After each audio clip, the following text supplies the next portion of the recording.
अमावस्या की रात, चारों तरफ ऐसा अंधेरा कि हाथ को हाथ नजर न आए। हवा भी जैसे इस बस्ती में रुक गई हो। गांव के छोर पर बनी वो पुरानी बावड़ी, जिसके चारों तरफ जंगली झाड़ियां और सूखे पेड़ फैले थे, आज फिर किसी की बलि की प्रतीक्षा कर रही थी। गहराती रात में गांव के दो आदमी एक बेहोश इंसान को खींचते हुए उस बावड़ी की ओर बढ़ रहे थे। उनके चेहरे पर डर और विवशता दोनों साफ झलक रहे थे। ध्यान से, जरा भी आवाज मत करना, अगर कोई देख लेगा तो सारा काम बिगड़ जाएगा। अगर आज इसे नहीं चढ़ाया तो फिर हमारे घर से एक एक कर सब मरेगा, जैसे पिछली बार हुआ था। मुझे मंजूरी के मरने की चीखें आज भी याद हैं। वो जैसे ही बावड़ी के किनारे पहुंचे, रुको, ये क्या कर रहे हो? कौन है ये आदमी? वो दोनों ठिठक गए। ये थे देशमुख परिवार के वारिस, गांव के सबसे पुराने और समृद्ध खानदान के लोग। उनके चेहरे की हवाइयां उड़ने लगी। हमें मत रोको, यह हमारी प्रथा है, हमारे पूर्वज की शपथ है। अगर हम इसे नहीं निभाएंगे तो हमारा पूरा वंश खत्म हो जाएगा। इंस्पेक्टर ने आगे बढ़ते हुए पूछा, कौन सी प्रथा? ये सब क्या बकवास है? गांव में एक भयानक सिलसिला कई सालों से शुरू था।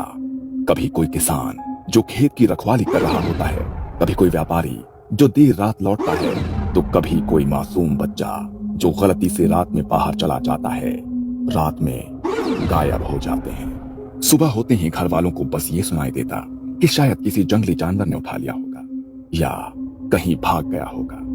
पर कोई भी ये नहीं सोच पा रहा था कि यह सिलसिला आखिर बार बार क्यों हो रहा है। डर ने पूरे गांव को जकड़ लिया था। शुरुआत में लोगों ने इस पर ध्यान नहीं दिया और इसे अपशगुन मानकर चुप रह गए, लेकिन जैसे जैसे गायब होने वालों की संख्या बढ़ी, गांव के लोगों में दहशत फैलने लगी। इसी डर के माहौल में कुछ युवकों ने मिलकर इसका पता लगाने की ठानी।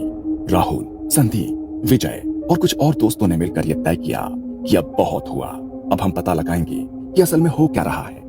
उन्होंने गांव के हर कोने की निगरानी शुरू कर दी। हर अमावस्या की रात वो लोग छिपकर पहरा देते, लेकिन हर बार कोई न कोई किसी न किसी बहाने से गायब हो ही जाता। पूरे गांव में यह खबर फैल जाती है। फिर उन्होंने बगल के गांव के कुछ लोगों और पुलिस से संपर्क किया और उन्होंने मिलकर एक प्लान बनाया। वो हर घर पर नजर रखेंगे और हर व्यक्ति की गतिविधियों का लेखा जोखा रखेंगे। गांव में चेतावनी दी गई कि जरूरी काम ना होने पर कोई भी अमावस्या की रात घर से बाहर ना निकले, लेकिन इसके बावजूद भी कोई ना कोई गायब हो ही जाता। इन्हीं कोशिशों के दौरान एक बड़ा सुराग मिला। देशमुख परिवार, गांव का सबसे अमीर और पुराना परिवार, जिनकी हवेली गांव के बीचों बीच थी। अमावस्या की रातों में उनके घर की गतिविधियां कुछ ज्यादा ही संदिग्ध लगने लगी। उनके घर के पीछे की तरफ से रात के समय कुछ लोग बाहर निकलते, लेकिन जब भी उनकी निगरानी की जाती तो गायब हो जाते। अगली अमावस्या को उन्होंने देशमुख घर के दूसरी तरफ से निगरानी की। तब उस रात राहुल और उसके दोस्तों ने देखा कि देशमुख परिवार के दो पुरुष एक बेहोश व्यक्ति को घर से निकाल रहे थे। वो सीधे बावड़ी की ओर बढ़े। राहुल और उसके दोस्त साथ में दो पुलिस वाले उनका पीछा करते हुए झाड़ियों में छिप गए। उन्होंने देखा कि देशमुख परिवार के लोग उस बेहोश व्यक्ति को बावड़ी के किनारे ले जाकर उसकी पूजा कर रहे थे। वो उसके सिर पर सिंदूर लगा रहे थे, उसकी गर्दन पर नींबू रगड़ रहे थे और मंत्र पढ़ रहे थे। फिर उसे बावड़ी में धकेल दिया। जैसे ही उसका शरीर पानी से टकराया, एक अजीब सी आवाज गूंजी, मानो पानी ने उसे निकल लिया हो। सबके रोंगटे खड़े हो गए। राहुल ने इंस्पेक्टर से कहा, अब तो शक की कोई गुंजाइश नहीं रही, ये लोग ही हैं जो गांव वालों को गायब कर रहे हैं। इसके बाद भी उन लोगों ने देशमुख परिवार की हरकतों पर नजर रखना नहीं छोड़ा और आखिरकार इस अमावस्या की रात को उन्हें रंगे हाथ पकड़ लिया। तो बताओ, कौन सी प्रथा के बारे में बात कर रहे हो? देशमुख ने सिर झुकाया, मानो अब सब कुछ कबूल किए बिना उसके पास कोई रास्ता नहीं था। उसने कांपती आवाज में कहना शुरू किया, ये बावड़ी हमारे पूर्वजों ने बनवाई थी। उस वक्त ये सिर्फ एक पानी का कुआं था, लेकिन इसकी निगरानी हमारे परिवार की जिम्मेदारी थी। गांव के लोग तभी पानी भर सकते थे जब हमारे घर से इजाजत मिलती थी। ये नियम हमारे ही पूर्वजों ने बनाए थे और सबको मानना पड़ता था। गांव वाले चुप थे। सन्नाटा फैल गया था। फिर एक दिन एक साधु गांव में आया। तपती दोपहरी में वो प्यासी हालत में सीधे इस बावड़ी के पास आया और बिना पूछे पानी भरने लगा। देशमुख ने एक पल को रुककर गहरी सांस ली। उस समय हमारे पूर्वजों ने उसे पकड़कर धक्का दिया, उसे भला बुरा कहा, अपमानित किया। उस साधु ने हाथ जोड़कर कहा, मुझे बस 2 घूंट पानी पीने दो और फिर मैं अपने रास्ते चला जाऊंगा। इससे आपके कुएं का पानी कम नहीं होगा। ब्राह्मण को पानी पिलाने से आपको पुण्य मिलेगा। पर उसकी बातों पर किसी ने ध्यान नहीं दिया और उसे धकेल दिया। वो साधु जाने से पहले बस इतना कह गया, तुम्हारा ये कुआं कभी पानी नहीं मांगेगा, ये खून मांगेगा, और अगर इसे खून ना मिले तो ये तुम्हारे खून का प्यासा हो जाएगा। गांव वालों में खुसुर फुसुर होने लगी। पहले तो किसी ने उस साधु की बात को गंभीरता से नहीं लिया, लेकिन उसके कुछ ही महीनों बाद हमारे घर में मुसीबतों का पहाड़ टूट पड़ा। खेत सूखने लगे, व्यापार ठंडा पड़ गया और भुखमरी तक की नौबत आ गई। राहुल ने भौहें चढ़ाकर पूछा। फिर तब हमारे पूर्वजों ने उस बावड़ी में अमावस्या की रात एक गरीब किसान को पकड़कर पहली बार बलि चढ़ाई। उसे बेहोश करके बावड़ी में धकेल दिया। इंस्पेक्टर ने चौंक कर पूछा, और उसके बाद? उसके बाद अगले फसल के मौसम में हमारे खेत फिर से हरे भरे हो गए, व्यापार फिर से चमकने लगा और हमारे घरों में फिर से दौलत आने लगी। फिर क्या, उसी दिन से हर पीढ़ी, हर अमावस्या इस बावड़ी को खून से सींचती रही है। यह सुनकर गांव के लोग दंग रह गए। मतलब गांव से जो लोग अमावस्या को गायब होते रहे, वो सब तुम लोग? हाँ, हम ही। अगर ऐसा ना करते तो हमारे घर के लोग, हमारे बच्चे भूखे मर जाते, जैसे पिछली बार हुआ। हाँ? क्या हुआ था पिछली बार? कुछ महीनों पहले गांव के लोग डर के मारे अमावस्या की रात बाहर निकलना छोड़ चुके थे। हम किसी को पकड़ नहीं पाए। उस रात हमारे घर में मंजूरी, हमारी बहू, बिना किसी वजह के तड़प तड़प कर मर गई। और आज ये कौन है जिसे तुम लेकर जा रहे थे? देशमुख ने गहरी नजरों से उन्हें देखा। ये रामलाल हमारे घर का बूढ़ा नौकर है, बचपन से हमारे साथ है, कई पीढ़ियों से हमारे घर की सेवा करता रहा है। जब गांव वालों ने घर से बाहर निकलना बंद कर दिया तो हमें अपने ही घर से अपनी ही सेवा करने वाले आदमी को चुनना पड़ा। अच्छा, तो तुमने अपने ही घर के बूढ़े नौकर को मारने का फैसला कर लिया, सिर्फ इस बावड़ी को खुश करने के लिए? अगर नहीं करते तो हमारे घर में कोई और मरता। हमारे बच्चे, हमारी औरतें जो अब भी हमारे साथ हैं, शायद वो नहीं बचते। गांव वालों ने एक दूसरे की ओर डरी हुई नजरों से देखा। उस रात हवा में एक डरावनी सिहरन फैल चुकी थी।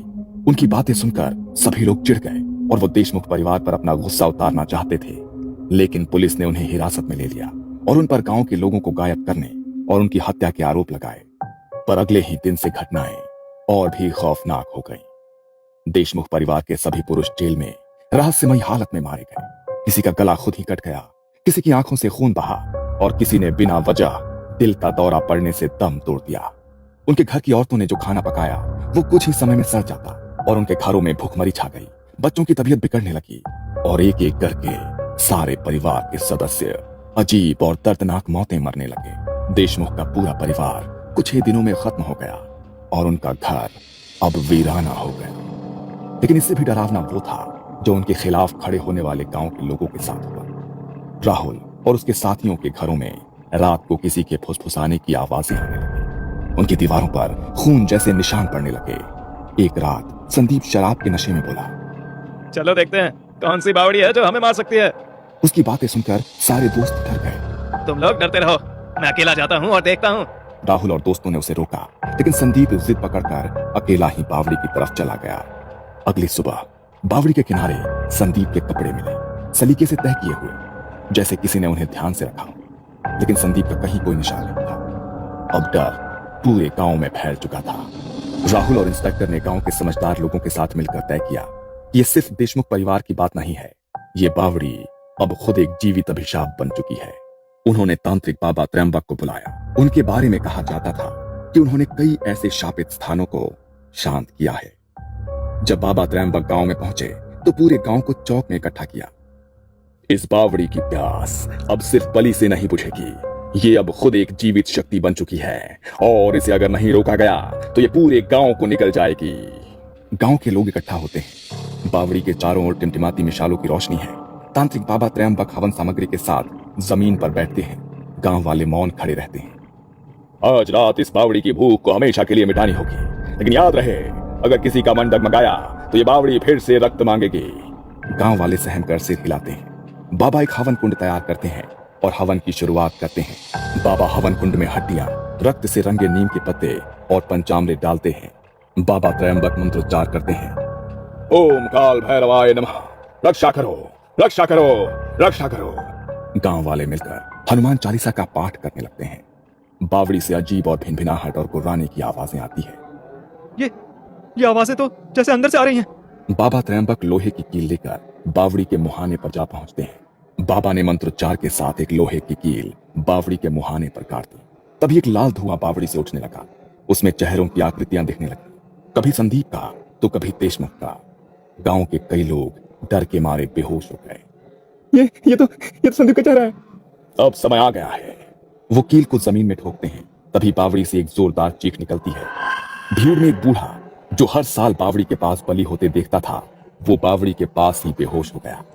अरे इसे पकड़ो।